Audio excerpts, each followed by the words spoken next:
చిన్న ప్రార్థన చేసుకుందామండి. మహాపరిశుద్ధుడు అయినటువంటి మా ప్రియ పరలోక తండ్రి, నీవిచ్చినటువంటి ఇట్టి సమయమునకు కృతజ్ఞతా స్తోత్రము చెల్లించుకుంటున్నాము. ఆరాధన అనేటువంటిది ఆశీర్వాదము. తలపై ప్రభువా అభిషేక తైలమును పోయిచుండగా ఆకాశంలో నుంచి పరిశుద్ధాత్మలు వచ్చి ఏ విధంగా ఆశీర్వదించునో, ఏ విధంగా పూర్ణారోగ్యము, పూర్ణ స్వస్థత, పూర్ణానందము, పూర్ణ సంతోషము, పూర్ణ సౌభాగ్యము, పూర్ణ స్వస్థతలు, పూర్ణ సంపద ఏ విధంగా అనుగ్రహింపబడును అట్టి కృపను ఈ ఆరాధనలో మీరు నిక్షిప్తపరుచున్నారు. అట్టి కృపను పొందుటకు ఈరోజు ప్రభువా ప్రతి ఒక్కరూ కూడా ప్రభువా ఆయా మందిరాల్లో కొనుక్కొని నీ యొక్క ఆశీర్వాదంలోకై ఎదురు చూస్తున్నారు. అట్టి కృపను మాకును అనుగ్రహింపజేసి, అట్టి శక్తి మహిమ ప్రభావములను మాకును అనుగ్రహింపజేసి, నీ రాకడకు ఆయత్తపరిచేటువంటి కృపను మాకు అనుగ్రహింపజేయమని శ్రీ మొగుమూరు దేవదాసయ్య గారికి ఆశీర్వాదముల చేత ప్రతి ఒక్కరిని కూడా ప్రభు అభిషేకించి జయంతో ముందుకు నడిపింపజేయమని, పరిశుద్ధులు, అతి పరిశుద్ధులు, మహాపరిశుద్ధుల యొక్క ఆత్మల శక్తితో నింపమని, ప్రార్థనా శక్తితో నడిపింపజేయమని, త్వరలో మేఘారుడే మధ్యాకాశం రానయున్న నజరేయుడును యోధాగోత్ర సింహమునైనటువంటి యేసుక్రీస్తు ప్రభువారి దివ్యనామములు వేడుకుంటున్నాం తండ్రి గారు. ఆమేన్.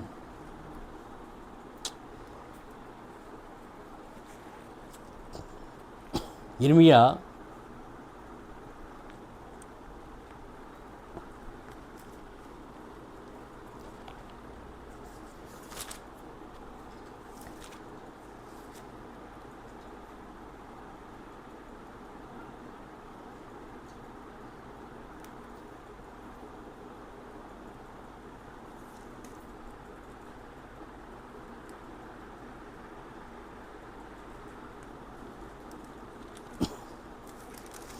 1వ అధ్యాయము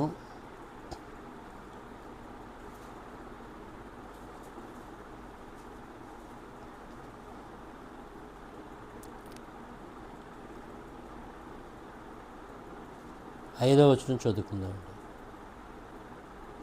యెహోవా వాక్కు నాకు ప్రత్యక్షమై ఈలాగు సెలవిచ్చెను, గర్భంలో నేను నిన్ను రూపింపక మునుపే నిన్నెరిగితిని, నీవు గర్భము నుండి బయలుపడక మునుపే నేను నిన్ను ప్రతిష్ఠించి తిని, జనములకు ప్రవక్తగా నిన్ను నియమించి తిని. 9వ వచనంలోకి వెళ్ళినట్లయితే, అప్పుడు యెహోవా చెయ్యి చాపి నా నోరు ముట్టి ఇలాగూ సెలవిచ్చెను, ఇదిగో నేను నీ నోట నా మాటలు ఉంచి ఉన్నాను, పెళ్ళగించుటకును, విరుగొట్టుటకును, నశింపజేయుటకును, పరద్రోయుటకును, కట్టుటకును, నాటుటకును నేను ఈ దినమున జనముల మీదను రాజ్యముల మీదను నిన్ను నియమించి ఉన్నాను. దేవునికి స్తోత్రము. హల్లెలూయా. మరణాత. ఇర్మియా ప్రవక్త రాయిచున్నటువంటి అంశము, దేవుని మీద ఎవరైతే కనుక ఆనుకుని ఉంటారో, దేవుని మీద ఎవరైతే కనుక విశ్వాసము ఉంచి ఉంటారో, అందరూ ఉండరండి అట్లాగా.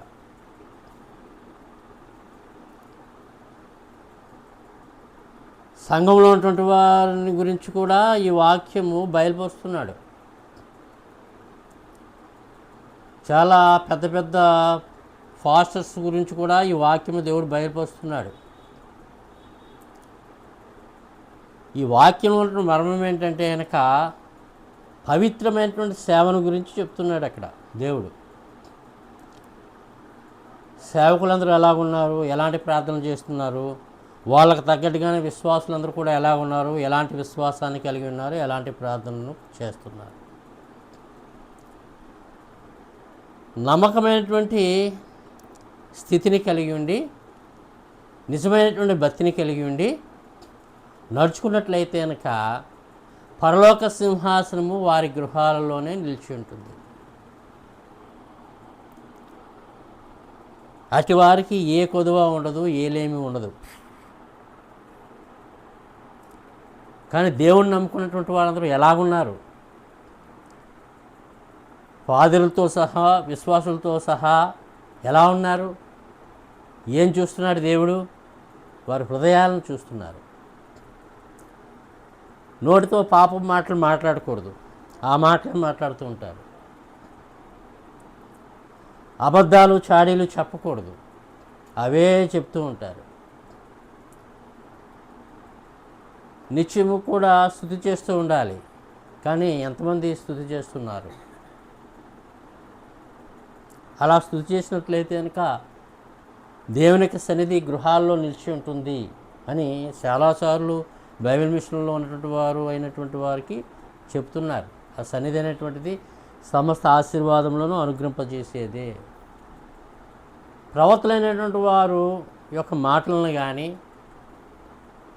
సేవకుల యొక్క మాటలను కానీ ఎంతమంది వింటున్నారు? సేవకులు కూడా అలాగే ఉన్నారు. అందుకే ఇక్కడ ఏం చెప్తున్నాడంటే, ఇర్మియా ప్రవక్త ఏం చెప్తున్నాడంటే, మర్మములు లేనటువంటి, లేకపోతే కల్పిత బోధలు లేనటువంటి బోధ చేశాడు ఇర్మియా. అందుకే ఆయన్ని జనముల మీద ప్రవక్తగా నియమించినాడు దేవుడు. బైబిల్ మిషన్ యొక్క ఆశీర్వాదం అంటే కనుక బంగారు స్వర్ణ కిరీటంతో అలంకరింపబడినటువంటి ఆశీర్వాదం. బంగారు స్వర్ణ కిరీటంతో నింపబడినటువంటి ఆశీర్వాదాన్ని పొందాలంటే కనుక ఏముండాలి చెప్పండి? ఏముండాలి? రాకడ విశ్వాసం ఉండాలి. ఇక్కడేమో చెవితోటేమో వాక్యం వింటూ ఉంటాము, రెండో చెవిలోంచి వాక్యం బయటికి వెళ్ళిపోతుంది, బయట చేసేటువంటి క్రియలు బయట చేస్తూనే ఉంటాము, బయట మన తలంపులతోటే ఉంటాయి, మనం ఏమేమి చేయాలో అవి చేస్తూనే ఉంటాం. ఇంక విశ్వాసం ఏంటి? ఎక్కడికి పరిగెత్తుకుని వెళ్తానికి, ఏ స్వస్థస్థాలకు పరిగెత్తుకుని వెళ్తానికి ఏం జరుగుతుంది? స్వస్థస్థాలకు మాత్రం పరిగెత్తుకుంటూ వెళ్ళిపోతాము. తీర్థాల్లో అమ్ముతూ ఉంటారు కదా, తినుబండాలన్నీ అమ్ముతూ ఉంటారు. ఆ తీర్థాలకు వెళ్ళి తిరిగి ఏమేమో కావాలో అవన్నీ కొనుక్కొని తిని వస్తూ ఉంటారు. స్వస్థస్థాలు కూడా అలాగే అయిపోయాయి. స్వస్థస్థాలకు వెళ్తారు, ఎక్కడో చివరిలో కూర్చుంటారు, ఆ వాక్యం కూడా వినరు, ఆ సాంబార్ మెతుకులు పెడతానికి అవి తినేసి ఇంటికి వచ్చేస్తారు. ఇదే స్వస్థస్థాల యొక్క ప్రార్థన కూడా. విశ్వాసులు కూడా అలాగే ఉన్నారు. మాకు ఇది అవ్వట్లేదు, మాకు అది కావట్లేదు, మాకు ఇన్ని బాధలు ఉన్నాయి, మాకు అన్ని బాధలు ఉన్నాయి అంటే ఏం జరుగుతుంది? ఏమవుతాయి? ఎలాంటి బాధ వచ్చినా సరే, ఎలాంటి శోధన వచ్చినా సరే దేవుణ్ణి ఆనుకునేటువంటి స్థితిని కలిగి ఉండాలి. కాబట్టి ఇక్కడ గర్భంలో నిన్ను రూపింపక మునిపే నీ నెరిగితిని, నీవు గర్భం నుండి బయలుపడక మునిపే నేను నిన్ను ప్రతిష్ఠించితిని, జనములకు ప్రవక్తగా నిన్ను నియమించితిని. ఇందులో ఎవరు కనిపిస్తున్నారంటే కనుక దేవదాసయ్య గారు కనిపిస్తున్నారు. వృద్ధాప్యంలో ఉన్నటువంటి దేవదాసయ్య గారిని దేవుడు హస్తనిక్షేపణ చేశాడు. కనిపిస్తుందా ఏమైనా హస్తనిక్షేపణ? బహిరంగ నేత్రాలు కనిపిస్తుందా? కనిపించడం లేదు కదా. వృద్ధాప్యంలో ఉన్నాడు ఆయన.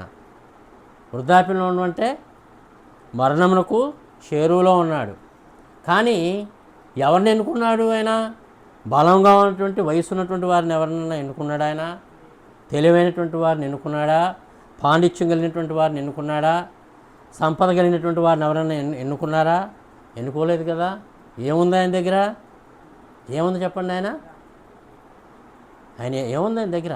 ప్రార్థన. ఏముంది? ఏ ప్రార్థన ఉంది? మోకాళ్ళ ప్రార్థన ఉంది. వృద్ధాప్యంలో కూడా మోకాళ్ళని ప్రార్థన చేసేవాడు ఆయన.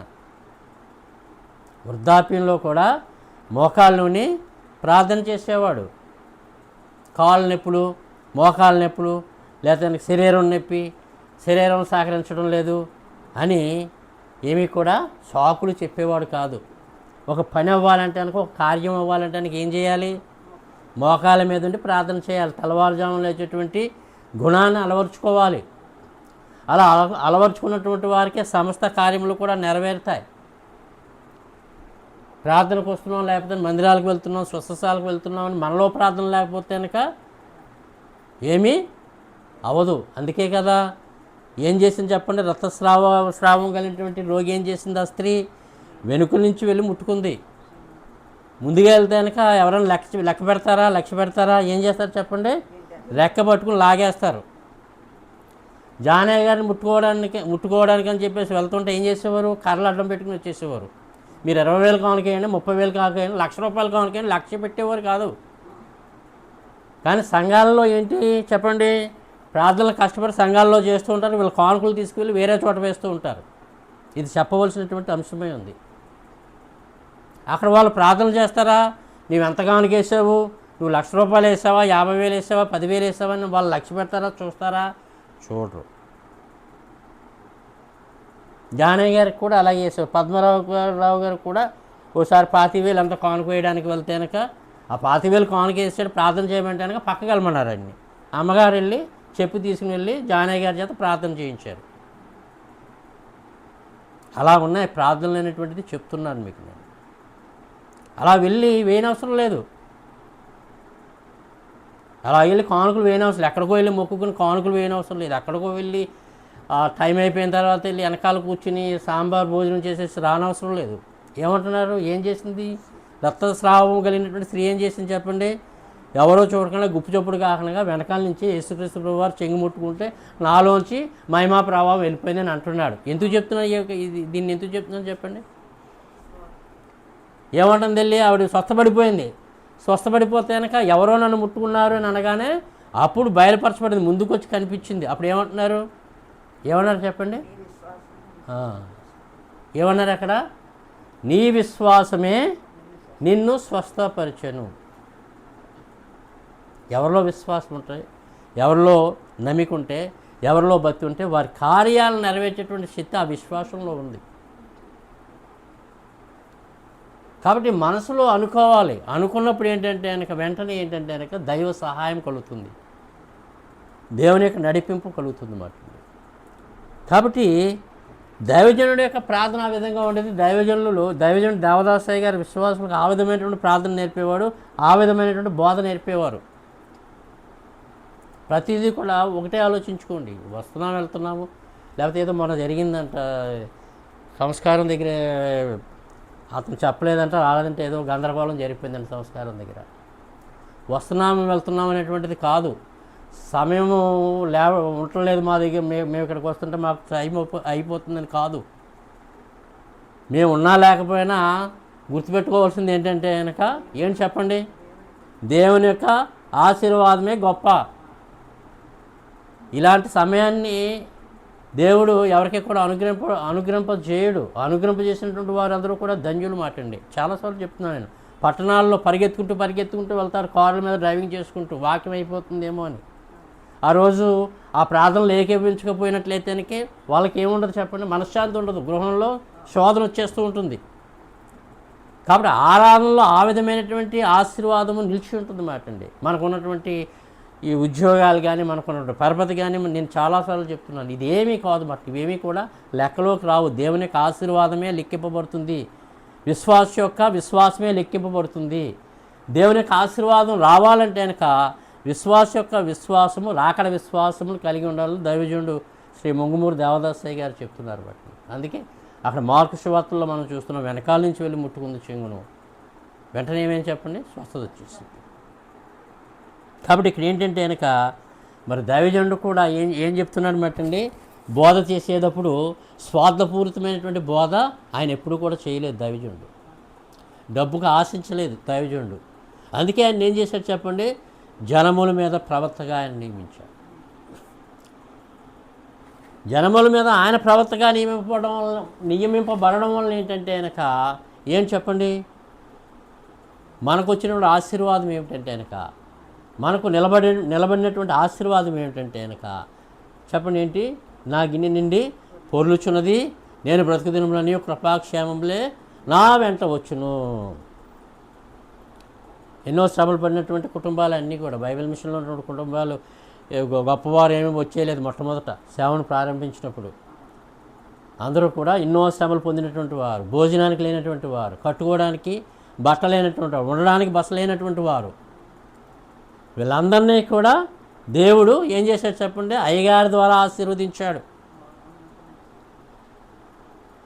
కాబట్టి దైవజనుడు దేవదాసయ్య గారిని జన్మల మీద ప్రవక్తగా నియమించబడడం అంటే కనుక ఏం చెప్పండి? దీనులను హెచ్చించి అనాథలను దీవించి దీన హృదయ నాదములను విన వీణులొగ్గుము దేవా, నీ సన్నిధి నిలుపు, నాలో నీ సన్నిధి నిలుపు. కాబట్టి అబ్రహాము గారు కానీ, యోబు గారు కానీ వీళ్ళు ఏం చేశారు చెప్పండి? ప్రార్థనలో ఏంటి వాళ్ళ స్థితి ఏంటి? ఎలాంటి స్థితి? శ్రమల్లో ఉన్నటువంటి స్థితి. ఏమీ లేదు కదా వాళ్ళకి. ఏమీ లేదు. కష్టపడినటువంటి జీవితాలు కాదు, కష్టపడ్డారు, చెమటోచి పనిచేశారు, చెమటోచి దేవుని యొక్క ఆశీర్వాదంలో నడిచారు. కాబట్టి ఏమని చెప్తున్నారు? పెద్ద పొజిషన్కి వెళ్ళిపోయిన హయ్యర్ పొజిషన్లో ఉన్నాక ఏం చెప్పుకుంటున్నాడు అబ్రహాము? యోబు ఏం చెప్పుకుంటున్నాడు? యోబు గొప్ప ధనవంతుడు కదా, ఆయనలో ఉన్నటువంటి వ్యాధిని దేవుడు తీసివేసిన తర్వాత ప్రపంచంలో అయినటువంటి ధనాన్నంతటినీ కూడా ఆయనకి ఇచ్చేశాడు కదా. ఆయన ఏం చేస్తున్నాడు? ఆయన ఉపవాస ప్రార్థన చేస్తున్నాడు. యోబు ఏం చెప్తున్నాడు? నేను పురుగు వంటి వాడను, దుమ్మి వంటి వాడను, నేను ధూళి వంటి వాడను. అబ్రహాం చేస్తున్నాడు, మనుషులు ఏ విధముగా అయితే ఆ పాదముల చేత మరి మట్టిని ధూళిని తొక్కివేస్తారో అలాంటి ధూళి వంటి వాడను, నేను పనికిరానటువంటి వాడిని. వాళ్ళు ఏం చేస్తున్నారు చెప్పండి? ఉపవాస ప్రార్థన నారబట్ట ధరించుకుని ఆ యొక్క మట్టిని అమావాస్య రోజున వారి యొక్క తలల మీద పోసుకుని ఏం చేశారు చెప్పండి? ఉపవాసంతో ప్రార్థనలు చేశారు, ఉపవాసంతో ప్రార్థనలు చేశారు. బట్టి ఒకసారి దేవుడు అనుగ్రహింపజేసినటువంటి వాగ్దానం, ఆశీర్వాదం నిలిచి ఉండాలంటే కనుక, అది ఆ విధంగా కొనసాగింపబడాలంటే కనుక ప్రార్థనలు చేసేటువంటి వారే ఉండాలి. ప్రత్యేకమైన ఉపవాస ప్రార్థనలు కూడా చేసుకోవాలి. కాబట్టి ఈ యొక్క విధానాన్నంతటినీ కూడా ఏంటంటే కనుక జనములకు ప్రవక్తగా నియమింపబడినటువంటి, అందుకే ఉన్నాడు, పుట్టవలను మోసే వంటి పూర్ణ ప్రవక్త, ఎట్టివారులైనా నెరుగు నట్టి ధర్మములు, గట్టిగను స్థాపింప దేవపుత్రుడు పుట్టెన్ గొప్ప బోధకుడాయన్. ఇది దైవజనుడు దేవదాసయ్య గారి యొక్క ప్రవచనము. ఇర్మియా గారి ద్వారా ఈరోజు దేవుడు సెలవిస్తున్నాడు. ఎందరైతే కనుక విశ్వాసులు ఈ బైబిల్ విషయంలోనికి వచ్చిన్నారో వారి యొక్క ఏం చెప్పండి ఆశీర్వాదం ఏం చెప్పండి? ఏంటి వాళ్ళ ఆశీర్వాదం? అంటే మీరు విశ్వాసులుగానే ఉంటారా? విశ్వాసులుగానే ఉండిపోతారా? ఇదేనా ఆశీర్వాదం? ఎంతవరకైనా ఏంటి ఆశీర్వాదం అంటే ఏంటండి? ఏంటి ఆశీర్వాదం అంటే ఏంటి? ఎలాంటి ఆశీర్వాదాన్ని చూడాలి? ఎలాంటి ఆశీర్వాదాన్ని చూడాలి? అలాంటి ఆశీర్వాదాన్ని చూడడానికి ఎలాంటి ప్రార్థన చేయాలి? అలాంటి ఆశీర్వాదాన్ని చూడడానికి ఎలాంటి విశ్వాసాన్ని కలిగి ఉండాలి? మోకాల ప్రార్థన ఏం చెప్పండి? ఏం విశ్వాసము? చాలాసార్లు దైవజనుడి మాట అది. శ్రేష్టమైనటువంటి ఆశీర్వాదాలు అందరికీ ఉంటాయండి. ఆశీర్వాదాలు అందరికీ ఉంటాయి. ఈరోజు ఒక అర కేజీయో కేజీయో మాంసం తెచ్చుకుని తింటే పోదా? ఈరోజు 4-5 చేపలు తెచ్చుకుని వండుకొని తినడానికి పోదా ఈరోజు? ఇదేనా రోజు అంటే కనుక బతకడం అంటే ఆదివారమేనా? ఇదేనా ఆశీర్వాదం అంటే? ఈ ఆశీర్వాదాలు అందరికీ ఇస్తున్నాడు కదా దేవుడు. ఇవేనా ఆశీర్వాదాలు అంటే? ఇవి కాదు కదా ఆశీర్వాదాలు అంటే. శ్రేష్టమైనటువంటి ఆశీర్వాదాలను చూడాలండి. శ్రేష్టమైనటువంటి ఆశీర్వాదాలను చూడాలి. శ్రేష్టమైనటువంటి విశ్వాసం ఉన్నప్పుడు, శ్రేష్టమైనటువంటి విశ్వాసము ఎస్తేరులో నిలిచింది కాబట్టి శ్రేష్టమైనటువంటి ఆశీర్వాదం రాణిగా నిలబెట్టాడు. శ్రేష్టమైనటువంటి ఆశీర్వాదం దావీదులో నిలిచింది కాబట్టి గొర్రెలు కాచేటువంటి దావీదును మహారాజుగా దేవుడు ఆశీర్వదించాడు. అది శ్రేష్టమైనటువంటి ఆశీర్వాదం. దాన్ని చూడడానికి ప్రయత్నం చేయాలి. ఈ జీవితాలతో అయిపోయిన ఆశీర్వాదం ఇది. మనతో అయిపోయినటువంటిది కాదు, మన కుటుంబాలతో అయిపోయినటువంటిది కాదు. మన తర్వాత వచ్చిన తరాలు కానీ, మన తర్వాత వచ్చిన కుటుంబాలకు కానీ ఆశీర్వాదం నిలిచి ఉండాలంటే దావీదు చేసినటువంటి ప్రార్థన, సొలొమోను చేసినటువంటి ప్రార్థన, హన్నా చేసినటువంటి ప్రార్థన, ఎస్తేరు చేసినటువంటి ప్రార్థన, రూతమ్మ గారు చేసినటువంటి ప్రార్థన, ఆ ప్రార్థన చేసినట్లయితే గనక నిజమైనటువంటి ఆశీర్వాదం నిలిచి ఉంటుంది. ఆశీర్వాదం నిలబెట్టడానికి, ఆశీర్వాదం అనుగ్రహింపజేయడానికే, శ్రేష్టమైనటువంటి ఆశీర్వాదం అనుగ్రహింపజేయడానికి, బంగారు ఆశీర్వాదం అనుగ్రహింపజేయడానికి బంగారు రాతలతో వ్రాయమైనటువంటి బైబిల్ ఇచ్చినటువంటి పేరును స్వర్ణాక్షరములతోటి గాలిలో చూపించి దైవజనుడు చూపించి వృద్ధాప్యంలో ఉన్నటువంటి దైవజనుడికి ఈ యొక్క ఆశీర్వాదాన్ని ఇచ్చివేశాడు. ఇది పూర్ణ ఆశీర్వాదము, శ్రేష్టమైనటువంటి ఆశీర్వాదము. కాబట్టి కష్టపడేటువంటి వారికి ఏ లోటు ఉండదండి. శ్రమపడేటువంటి వారికి, శోధన పడేటువంటి వారికి ఏ లోటు ఉండదండి. చెమట వచ్చేటువంటి వారికి ఏ లోటు ఉండదండి. దేవునికి ఆశీర్వాదము వారితోటే నిలిచి ఉంటుంది. కష్టపడాలి, శ్రమపడి ప్రార్థన చేయాలి. ఏం ప్రార్థన చేయాలి? మామూలు ప్రార్థన ఏమంటున్నారు? అందుకే ప్రసవ వేదన ప్రార్థన చేయడం నేర్చుకోండి రా బాబు మీరు అని చెప్తున్నారు దేవదాసయ్య గారు. అందుకే ప్రసవ వేదన ప్రార్థన చెయ్యి వాలిము తండ్రి, నిసుపైన విజ్ఞాపన ప్రార్థన నేర్పు ప్రసాదించుము తండ్రి. నేర్పడమే కాదు, నువ్వు నన్ను నాకు ఇయ్యి. ఈ బోధన నేర్పాడు దైవజనుడు దేవదాసయ్య గారు. ఈ బోధలో నిలబడాలి, ఈ బోధలో తప్పిపోకూడదు. ఈ ఆశీర్వాదాన్ని, ఈ యొక్క విశ్వాసాన్ని కలిగి ఉండి దేవుని మీద పూర్ణ విశ్వాసంతో ఆడుకున్నట్లయితే కనుక సమస్త కార్యములు కూడా నెరవేర్చబడతాయి. అందుకేమంటున్నారు, గర్భంలో నేను నిన్ను రూపింపక మునిపే నేను ఎరిగి తిని. అంతే, ఇంకేమంటున్నారు, నువ్వు గర్భము నుండి బయలుపడక మునిపే నేను నిన్ను ప్రతిష్ఠించి తిని. దావీదును ప్రతిష్ఠించాడు కదా. ఎవరికో వెళ్ళి తైలాభిషేకం చేయననుకుంటున్నాడు సమూయేలు ప్రవక్త. నువ్వు చేసేది ఎవరికో కాదు, అక్కడ ఉంది. ఎవరున్నారు అక్కడ? సంఘం అక్కడుంది, వధువు సంఘం అక్కడుంది, వధువు కన్యక అక్కడుంది, ప్రార్థనాపరుడు అక్కడున్నాడు, యుద్ధశూరుడు యుద్ధవీరుడు ప్రార్థనావీరుడు అక్కడున్నాడు. అక్కడికి వెళ్ళి నీవు ప్రతిష్ఠ చెయ్యి. కొమ్ముబోరుతో తైలం తీసుకుని వెళ్ళి ప్రతిష్ఠ చెయ్యి. కాబట్టి అది పట్టుకున్నప్పుడు ఎవరు తిరుగుతున్నారు? పరిశుద్ధాత్ముడు ఆ తైలాభిషేకమును అనుగ్రహింపజేయడానికి ముంగమూరు దేవదాసయ్య గారి ద్వారా ఆ తైలాభిషేకమును అనుగ్రహింపజేయడానికి, పరిశుద్ధులతి పురుషులు మహాపరిశుద్ధుల ద్వారా ఆ తైలాభిషేకాన్ని అనుగ్రహింపజేయడానికి వారు తిరుగుతున్నారు. దేవదూతలైనటువంటి వారు తెల్లవారుజామున ఏం చేస్తారు చెప్పండి? ప్రతి ఇంటింటికి వెళ్ళి చూస్తూ ఉంటారంటండి. ఏ గృహంలో అయితే కనుక ప్రార్థన చేస్తుండో వారి చేతుల్లో ఉన్నటువంటి బొట్టల్లో ఉన్నటువంటి పూలతోటి ఆ యొక్క ఇంటి మీద వాటిని పోసి వెళ్ళిపోతారు. అది విశ్వాసం అంటే, అది ప్రార్థన అంటే. కాబట్టి ప్రతిష్ఠించేటువంటి గొప్ప స్థితిని దేవుడు మనకు అనుగ్రహింపజేయాలంటే గొర్రెల కాపరి కదా. మన స్థితి ఏంటి? ఆయన గొర్రెల కాపరి. ఆయన చెప్పుకుంటున్నాను, నేను గొర్రెల కాపరిని ప్రభువా, నేను నిన్ను స్తుతించడానికి సరిపోను, నీ ప్రార్థన చేయడానికి నేను సరిపోను అని ఆయన ప్రార్థన చేస్తే కనుక ఆయన ఏం చేశాడు చెప్పండి? నేను నిన్ను ప్రతిష్ఠించి తిని, కొమ్ముబోర తైలంతో నిన్ను అభిషేకింపజేయడానికి నేను నిన్ను ప్రతిష్ఠించి తిని, ఆశీర్వాదములు నీకు అనుగ్రహింపజేయడానికి నేను ప్రతిష్ఠించి తిని. అందుకే దైవజనుడు ఏమంటున్నాడు? ఆనంద తైలంతో నేను నిన్ను అభిషేకించి తిని.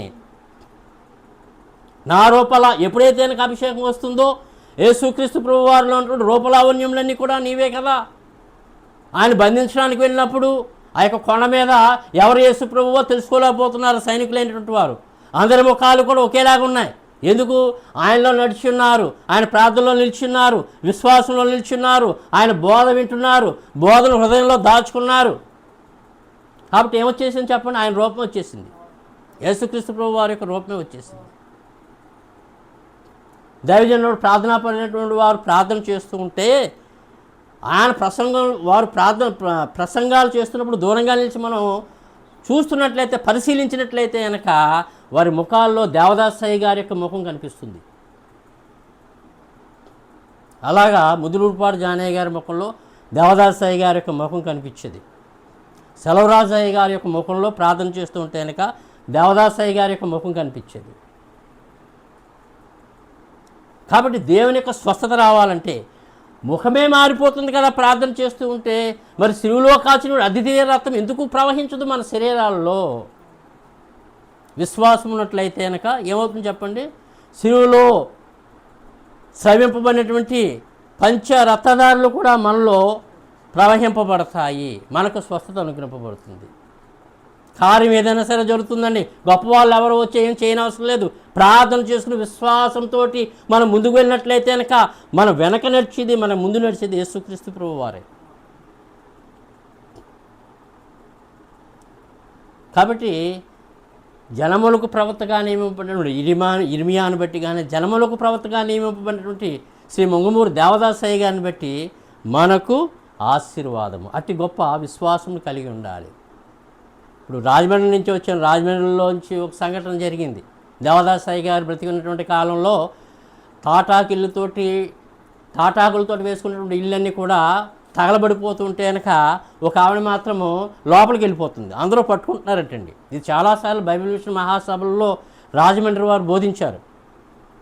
అవి లోపలికి వెళ్ళిపోకనగా అందరూ చేతులు పట్టుకుంటే కనుక వాళ్ళని మరి ఇది విధిలించుకుని ఆమె పరిగెత్తుకుని లోపలికి వెళ్ళి ఒక గోని సంచి మోకాలు వేసుకుని మోకాల మీద ఉండి ఇల్లు తగలబడిపోతాయి కనుక ఇంటితో పాటు కూడా నేను కూడా తగలబడిపోతానని మోకాళ్ళని ప్రార్థన చేస్తున్నాను. వెంటనే దేవుడు వర్షాన్ని రప్పించి ఆపేసి ఇల్లేమి కూడా తగలబడకుండా దేవుడు చేసేటమాట. అందుకే ఇక్కడ ఏమన్నా అట్టి విశ్వాసము అమిరిన రోగికి ఎట్టి కొదవాయైనా ఎగిరిపోదా. అట్టి విశ్వాసము అమిరిన చెప్పండి, రోగికి ఎట్టి కొదవైనా ఎగిరిపోదా, ఎట్టి వ్యాధి అయినా ఎగిరిపోదా. అట్టి విశ్వాసము అమరినటువంటి బాధలో ఉన్నటువంటి వారికి ఎట్టి సంపద అయినా కనిపించదా. దేవదాసయ్య గారు 4-5 మాటలతో అక్కడ వాక్యాన్ని చెప్పారు. ఆ పాటలో ఉన్నటువంటి చర్రాన్ని చెప్పారు. కాబట్టి విశ్వాసం అనేటువంటిది ప్రాముఖ్యమైనటువంటి అంశమై ఉన్నది. కాబట్టి ఆ విశ్వాసం కలిగి ఉన్నాడు. ఏంటంటే కనుక ఏం చెప్పండి, ఎలాగ మనం ఏం చెప్పండి, శరీరానికే వృద్ధాప్యం. చాలాసార్లు చెప్పాను నేను, శరీరానికే వృద్ధాప్యం, ఆత్మకు వృద్ధాప్యం లేదు. చాలామంది అంటూ ఉంటారు నేను చెప్పేటప్పుడు కూడా, ఏజ్ ఈజ్ ఏ నెంబరు. మనల్ని ఎవరు ఏం చేసేది, ప్రార్థనలు చేసుకునేటప్పుడు ఏ వ్యాధి మనల్ని ఏం చేసేది, ఏ వ్యాధి ఏం చేస్తుంది, ఏ వ్యాధి ఏమైనా చేయగలదా, దుమికి నీ మీదకి రాగలదా, నీవు ప్రార్థన చేస్తుండగా 365 రోజులు కూడా వాగ్దానాలు ఉన్నాయని చెప్పేసి భయపడరాదు క్రీస్తు విశ్వాస అనేటువంటి పాటలో దైవజనుడు దేవదాసయ్య గారు సెలవిస్తున్నారు. కాబట్టి ఏంటంటే కనుక ఏ విధంగా చేస్తారన్నటువంటి విశ్వాసం ఉన్నటువంటి వారిని, ప్రార్థనాపరులైనటువంటి వారిని, యుద్ధ వీరులని ఏ విధంగా చేస్తున్నాడంటే కనుక అప్పుడు యెహోవా చేయి చాపిన నోరు ముట్టి ఇలాగ సెలవిచ్చును, ఇదిగో నేను నీ నోట నా మాటలు ఉంచి ఉన్నాను. దేవుని మాటలు ఉన్నటువంటి నోరు ఏంటి చెప్పండి, ఏంటి నోట్లో ఏ మాటలు ఉండాలి, దేవుని మాటలు ఉండాలి. నోరిప్తే కనుక అపవిత్రమైనటువంటి మాటలు, బూతులు, నోరిప్తే కనుక అపరిశుద్ధమైనటువంటి మాటలు, లేదా కనుక అపరిశుద్ధమైనటువంటి మాటల గురించి మాట్లాడుకుంటూ ఉంటాం. లేదా నోరిప్తే కనుక అబద్ధాలు, నోరిప్తే కనుక చాడీలు. దేవుని పిల్లలైనటువంటి వారు ఎలా ఉండాలండి, జ్ఞానం కలిగినటువంటి 5 కన్నికల్లా ఉండాలి కదా. అందుకే ఏమంటున్నారు, అబద్ధం పలకరాదు, నీ దేవుని నీవు పూజించాలి, ఎదుటివాని భార్యనైనను, ఎదుటివాని ఎద్దునైనను, ఎదుటివాని గాడిద పిల్లలను దేన్ని కూడా ఆశింపకూడదు. ఇన్ని ఉన్నాయండి 10 పలకల ఆజ్ఞల్లో. అవన్నీ కూడా ఆశీర్వాదాలే. అవన్నీ కూడా చదువుకుని ఆ విధంగా మనం జీవించినట్లయితే కనుక, ఆ విధంగా నడిచినట్లయితే కనుక పరలోక సన్నిధి, భూలోక సన్నిధి కాదు, పరలోక సన్నిధి మన వెన్నంటి నడుస్తుంది, మన ముందు నడుస్తుంది. అందుకే ఏమంటున్నారు ఇక్కడ, నేను నీ నోట నా మాటలు ఉంచి ఉన్నాను, దేవుని మాటలు ఉంచి ఉన్నాను, పెళ్ళగించుటకును, విరుగగొట్టుటకును, నశింపజేయుటకును, పడద్రోయుటకును, కట్టుటకును, నాటుటకును నేను ఈ దినమున జనముల మీదను రాజ్యముల మీదను నేను నియమించున్నాను. అధికారాన్ని దేవుడు అనుగ్రహింపజేస్తున్నాడు. అందుకే దీనులను హెచ్చించి అనాథలను దీవించి దీన హృదయ నాదములు విన వీణులొగ్గుము దేవా. ఎంతమంది అనాథులు ప్రార్థన చేస్తున్నారు, ఎంతమంది దీనులైనటువంటి వారు వేడుకుంటున్నారు, ప్రార్థన చేస్తున్నారు. వీళ్ళందరినీ కూడా అంతకేమంటున్నాడు, పెంట కుప్ప మీద ఉన్నటువంటి నన్ను లేవనెత్తావు, ఐశ్వర్యవంతునిగా చేశావు, గొప్ప పాండిత్యం గలవానిగా చేశావు, గొప్ప ఆశీర్వాదం కలిగినటువంటి వానిగా చేశావు. ఏముందని మనుషులు ఏమీ లేదండి. ఈరోజు ఉన్నటువంటి భేదాలు కానీ, ఈరోజు ఉన్నటువంటి దాన్ని ఏమంటారు గర్వం కానీ, ఈగో అంటారు ఇంగ్లీష్లో. లేదా ఈరోజు ఒకరి మీద ఒకరు ఇది అనుకుని, ఒకరి మీద అనుకుని ఏం పట్టుకెళ్ళిపోతాం వెళ్ళేటప్పుడు భూమి మీద నుంచి? ఏమైనా ఉంటుందా పట్టుకెళ్ళేది? ఏముండదు. ఏం పట్టుకెళ్తాం చెప్పండి? దేవుని యొక్క ఆశీర్వాదాన్ని పట్టుకెళ్తాం. దేవుని యొక్క ఆశీర్వాదాన్ని పట్టుకెళ్తాం. నేను అంటూ ఒక మేనేజర్ గారు చాలా బాధ పెట్టేవాడు. నేను రిజైన్ చేసేద్దామన్న స్థితికి వెళ్ళిపోయాను. ఎవరూ నాకు సహాయం చేయలేదు. అప్పుడు ఎంతమంది గొప్పవాళ్ళు ఉండి కూడా నాకు సహాయం చేయలేదు. ఆ రోజు ఎవరికి కూడా చెప్పుకోలేదు. నేను నా భార్య ప్రార్థన చేసేది, మా అత్తగారు ప్రార్థన చేసేది, వాళ్ళకి చెప్తే ప్రార్థన చేసేవారు. అయితే ఏమైంది చెప్పండి? ఏమైంది? ఆ రోజు నన్ను చాలా బాధ పెట్టడానికి ఏ విధంగా అయినా సరే ఈయన ఏదో లంచం తీసుకున్నాడు, లేకపోతే ఇదేదో చేశాడని చెప్పేసి రాయడానికి రిపోర్ట్ తయారు చేసేస్తున్నాడు ఛాంబర్లో.